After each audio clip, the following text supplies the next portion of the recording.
स्वागत है आप सभी दोस्तों का एक बार फिर से आपके अपने A1 एजुकेशनल हब के ऑनलाइन यूट्यूब स्टडी प्लेटफॉर्म पर। दोस्तों आज का ये वीडियो आपके हर एग्ज़ाम के लिए मोस्ट इम्पॉर्टेंट है, क्योंकि इसमें मैं आपके लिए मैथ के वो क्वेश्चन लाया हूँ जिन्हें आप चुटकियों में हल कर सकते हैं। तो तैयार कर लीजिए, बढ़ते हैं वीडियो में। पहला क्वेश्चन लेते हैं और पहला क्वेश्चन देखकर ही आपको मज़ा आ जाएगा।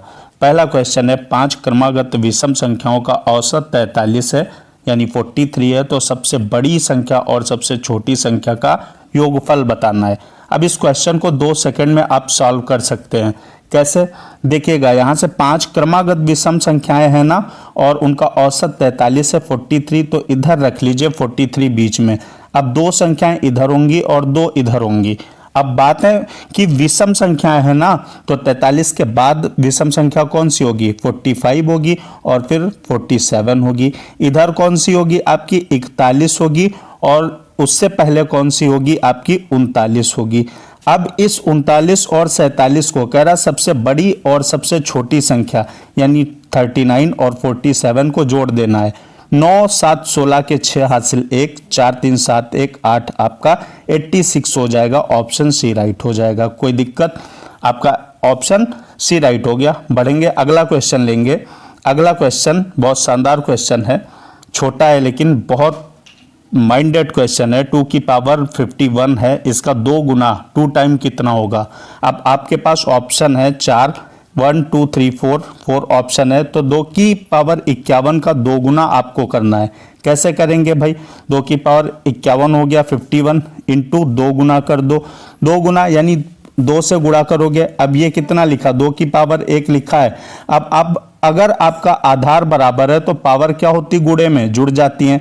तो 2 एक बार लिख लेंगे आधार और पावर को जोड़ देंगे। 51 में 1 जोड़ेंगे 52, यानी 2 की पावर 52 हो जाएगा, और ऑप्शन आपका बी राइट हो जाएगा। बढ़ेंगे अगले क्वेश्चन की तरफ। अगला क्वेश्चन देखेंगे, किसी धनराशि पर 2 वर्ष का CI यानी चक्रवृद्धि ब्याज कंपाउंड इंटरेस्ट 52 रुपए है और सिंपल इंटरेस्ट आपका 50 रुपए है। तो ब्याज की दर बतानी है आपको। 2 वर्ष का CI कितना है? 52 और SI 50 है। 2 वर्ष में SI 50, SI तो बराबर लगता है भाई, पहला साल और दूसरा साल यहाँ पे लिख लेंगे।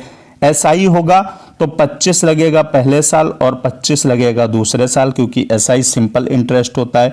कंपाउंड इंटरेस्ट क्या होगा? 52 हो जाता है, यानी पहले साल तो सिंपल इंटरेस्ट और कंपाउंड इंटरेस्ट बराबर होता है, तो 25-25 हो जाएगा। अगले जो साल लगेगा वो 27 रुपए लगेगा। ठीक है, 27 रुपए लगेगा, तो आपका ये हो गया SI, CI हो गया आपका। अब 2 रुपए आपका ज्यादा लगा है ना। अब 2 रुपए क्या हुआ है? सिंपल इंटरेस्ट और आपका कंपाउंड इंटरेस्ट के बीच का अंतर 2 है। अब पहले वर्ष आपका 25 था, तो 25 नीचे रख दीजिए, यहाँ का आप नीचे रख देंगे, गुणा 100 कर देंगे रेट बताने के लिए। भाई डिफरेंस अपान आपका 25 रख दीजिए, गुणे 100, 25 चौक 100, 4 और 2 की गुणा कर देंगे, 4 दूनी आपका 8 हो जाएगा। ऑप्शन आपका बी राइट हो जाएगा। 8% होगी ब्याज की दर, रेट ऑफ इंटरेस्ट। बढ़ेंगे अगले क्वेश्चन की तरफ। अगला क्वेश्चन आपका है, 3 संख्याओं का औसत आपका 7 है तथा पहली 2 संख्याओं का औसत 4 है। तीसरी संख्या क्या है? 3 संख्याओं का औसत कितना है? 3 संख्याएं औसत 7 है। कुल योग कितना हो जाएगा? कुल योग पता करने के लिए दोनों का गुणा कर देंगे, 3 सत्ते 21 हो जाएगा। अब कह रहा पहली 2 संख्याओं का औसत 4 है, पहली कोई 2 संख्याएं होंगी उनका औसत 4 होगा, इनका कुल योग कितना हो जाएगा? 8 हो जाएगा। अब तीसरी संख्या बोल रहा है ना, आपकी 3 संख्याएं दी गई थी जिनका औसत आपका 7 था, उसमें से 2 का औसत 4 है। तीसरी संख्या बतानी है, तो कुल योग जो आया है इसका डिफरेंस कर दीजिए। 11 से 8 गया 3 और इधर 1 बचा 13, यानी वो तीसरी संख्या कौन सी होगी? 13 रही होगी। ऑप्शन आपका डी राइट हो जाएगा, 13। तो इस तरीके से क्वेश्चन को सॉल्व करेंगे। अगले क्वेश्चन की तरफ बढ़ेंगे। अगला क्वेश्चन आपका SCF और LCM से है। यह 3 संख्याएं 1:2:3 के अनुपात में हैं, तो और उनका यदि SCF यानी महत्तम समापवर्तक 12 है, तो वे संख्याएं कौन सी हैं?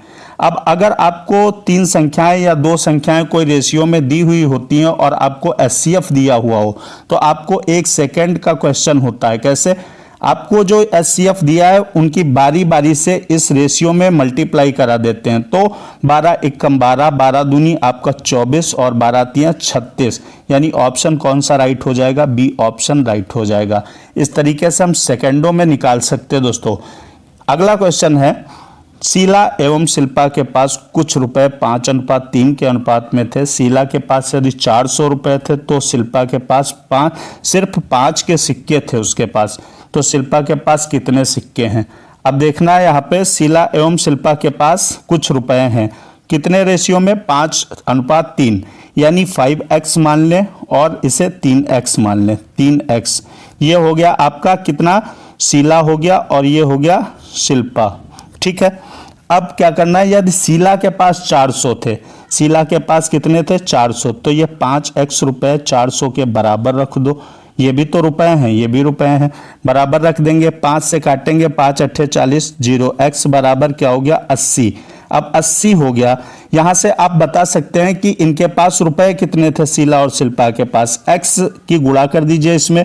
तो शीला के पास 400 रुपए थे और शिल्पा के पास 8 तिया, यहाँ पे रखेंगे x की जगह 80, तो 8 तिया 24 यानी 240। आप कह रहा है इसके पास, शिल्पा के पास सिर्फ 5 के सिक्के थे, तो सिक्के थे तो 240 को, इसके पास टोटल रुपए 240 थे, 5 के ही सिक्के थे तो 5 से डिवाइड कर देंगे, 5 चौक 20 हो जाएगा और 5 अट्ठे आपका 40 हो जाएगा। यानी 48 सिक्के 5-5 के उसके पास थे। शिल्पा के पास कितने सिक्के थे? 5 के 48 थे। ऑप्शन ए राइट हो जाएगा।